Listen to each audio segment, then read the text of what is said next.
Bend Studios spent most of their career creating new entries within the Syphon Filter series. They helped to cement the stealth action genre. Their PS1 trilogy is full of memorable levels, quality design, and enjoyable action. Syphon Filter 1 and 2 are easily two of the finest PS1 games. When they made the transition to the PS2, Bend was aiming to go in a completely different direction, where they previously focused on single-player games. They wanted to take advantage of the network adapter on the PS2 to make a co-op focused experience. The Omega Strain was a really innovative title within the series, as it had many elements that would be comfortable at home and many big titles that would be found during the PS4 generation. While the Omega Strain was not without its flaws, it was also ahead of its time, and with Bend Studios always looking for a new opportunity to explore, they wanted to attempt to make a Syphon Filter entry exclusive to Sony's first handheld device. The PSP entered the handheld arena, and Bend wanted to create a console-like experience for the portable audience. Join me as we take a look back at Syphon Filter Dark Mirror.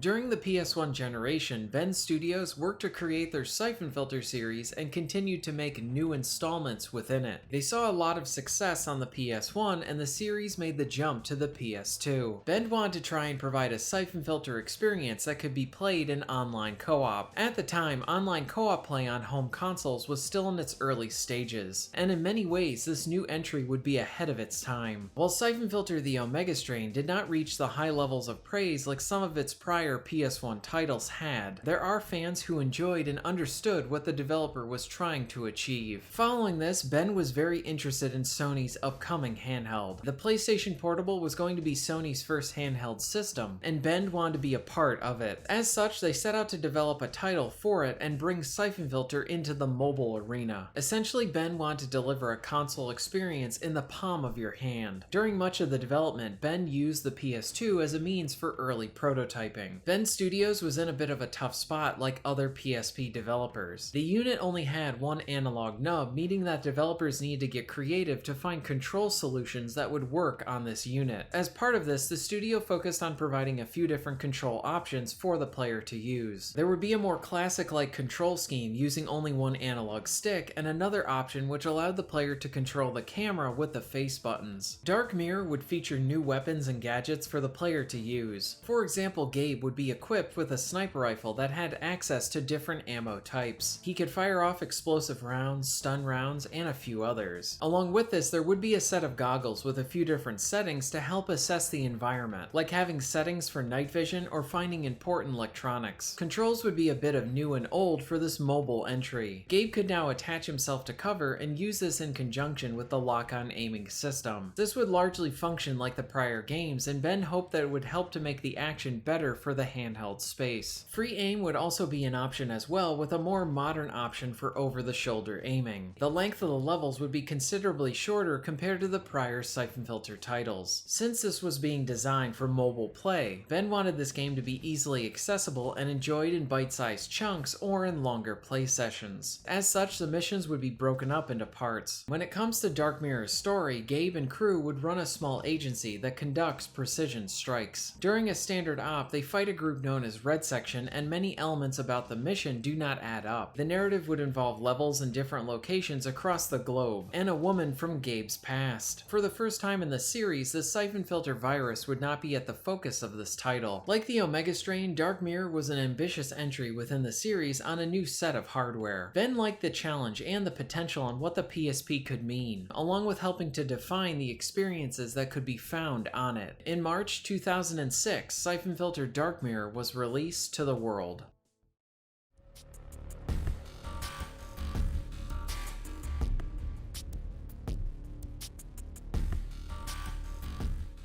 Syphon Filter Dark Mirror is a really good entry and easily one of the best games on the PSP. It tries to present a console-style experience on a portable device, and it succeeds despite the shortcomings of the hardware itself. The action is pretty solid, and there's some nice optional additions like being able to take cover. This feels like a more streamlined version of the Syphon Filter games. The upside is that it's more accessible, but it can also feel too simplified when comparing it to the prior entries. At the same time, I think much of its streamlined nature is to make a quality experience that not only works, but is fun to play on a handheld system. When compared to some of the prior games, there are some elements that are kind of lacking, but when seen as what could be accomplished on the PSP, it's really impressive at times. Either way, Syphon Filter Dark Mirror is a really fun experience.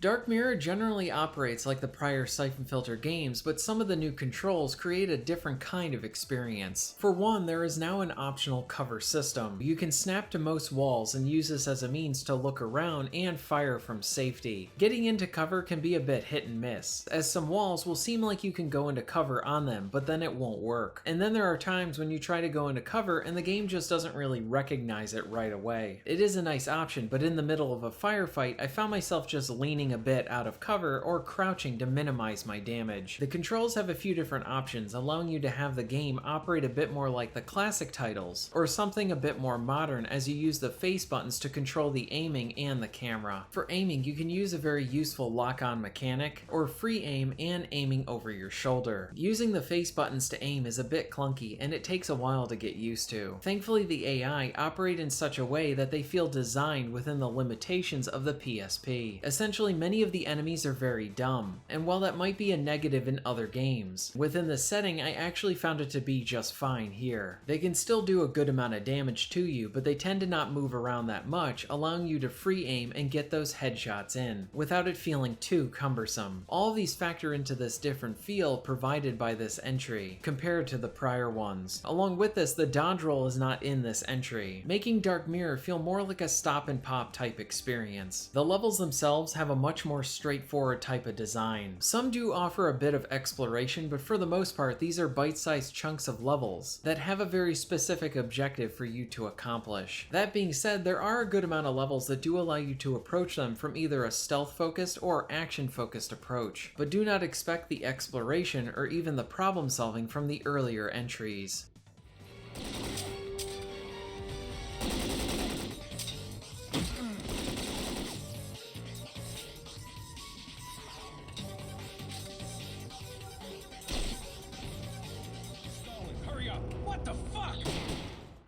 Dark Mirror comes with plenty of different weapons and toys for you to use. You start out each level with a useful silence pistol to provide you with that silent option. Along with this, you can perform different stealth takedowns depending on if you're using your bare hands or a knife. The taser returns as well, and you can still comically light enemies on fire. One of my favorite new additions is your sniper rifle. This weapon comes with different rounds that provide you with a lot of fun options. You have an explosive dart, a gas dart, and even one that can tase enemies. On top of this, you have goggles that aid you in your objectives, like night vision or an option to locate electronic devices. There are some fun situations where these are needed to complete an objective or locate enemies that are behind walls. There's plenty of different pistols, rifles, and shotguns to use. I do like how many of the weapons can have their fire rate adjusted. The sound effects are pretty good and the kill shots are satisfying, but there's a lack of enemies reacting to your hits before that. You can hit someone with a shotgun, and if it doesn't kill them, they won't really react to that shot. This can create a disconnect for some of the action. For the most part, the action is pretty good and very enjoyable. The levels are full of good shootouts, and the developers really did their best to provide controls that feel pretty good and make the action enjoyable. There are different situations in boss fights that pop up to help change the action. For example, there will be plenty of situations where you need to cover an ally and tell them to advance. The turret sections operate like you would expect and are very fun. I did like how there were situations where you even get to play as Leon as well. While I didn't did not really find the boss situations that memorable here. The action is consistent and enjoyable with plenty of different locations to shoot through. The downsides of the game really come into play when you compare this to the prior Syphon Filter games, but as a handheld entry, it impresses that the developers were able to deliver such a polished experience.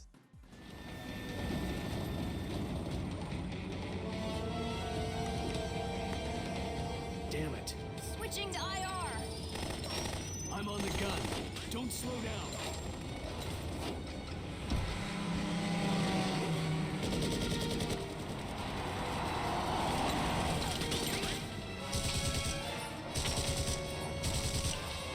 Incoming.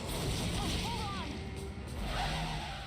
When it comes to the story, I overall found it enjoyable. The cutscenes are really well done and delivers a high level of production value for the handheld platform. The story has a nice element of mystery as Gabe tries to hunt down this new organization. One element that I really like was how there's this personal element for Gabe that is added into the story. This allows us to see a bit of a different side to him. Just like the game itself, the story moves along nicely and wraps itself up well. The narrative works for both new and old fans, allowing historical players to really enjoy seeing familiar faces and making it accessible for new players to jump right in. Dark Mirror comes jam-packed with additional content and unlocks for you to enjoy. There's bonus missions to play and other fun unlockables, adding a lot of replay value. Overall, I really enjoyed Dark Mirror, but it does have some flaws. For one, the game can feel very handholdy at times. I can forgive some of this since the developers were probably trying to find the best way to deliver this action on a handheld device. But with that being said, the game really does hold your hand at times, where it doesn't really give you much room for any sort of signature problem solving from the prior entries. There are a few small moments that do allow for this in Dark Mirror, but this game is more focused on getting you to the next story beat or shootout. That is really my main issue with the game. Like I said, it feels more straightforward than the prior entries, and I understand this is probably from a design standpoint, but as a Syphon Filter fan, I do feel like this game does feel like a bit too streamlined. And even with this different direction for the mobile entry, I had a blast with this title. Playing a game of this caliber on a portable device really is impressive, and set a high standard for others to follow. Before we move to the conclusion, I want to mention the soundtrack. While I do not think this is one of the stronger soundtracks in the series, there are still some really good tracks that are worth showing off here. I mainly found the suspense building tracks to be some of the best in the game. Here are a few tracks from the game.